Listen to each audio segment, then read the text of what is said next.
ఒక్కటే ఒక రిక్వెస్ట్ నాకు, ఇది నేను ఒక ఇంటర్వ్యూలో కూడా చెప్పాను. నాకు వితౌట్ లుకింగ్ లైక్ అ స్టాకర్ ఈ అవకాశం దొరికిందంటే ఒక్కొక్క ఇంటి ముందు ఉన్న డోర్ వచ్చి నాక్ చేసి దయచేసి మీరు మీ పిల్లల్ని తీసుకెళ్ళండి థియేటర్కి. ఆ రోజు లీవ్ తీసుకున్నా పర్లేదు, ఏం ప్రాబ్లం ఉండదు. బికాజ్ అక్కడ వెళ్ళి మీరు ఇంకా బాగా నేర్చుకుంటారు ఆ క్లాస్కి వెళ్ళి నేర్చుకోవడం కన్నా. సో దయచేసి పిల్లలు ఈసారి మీరు మీ పేరెంట్స్ని తీసుకెళ్ళిపోండి. దాని తర్వాత మీ టీచర్స్తో పాటు వెళ్ళండి, మీ ఫ్రెండ్స్తో పాటు వెళ్ళండి. చాలా నేర్చుకోవడం కన్నా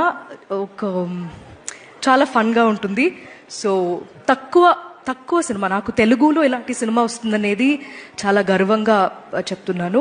అండ్ నాకు ఈ ఫిల్మ్ చేస్తున్నప్పుడు మొత్తం అమ్మ గుర్తొచ్చింది.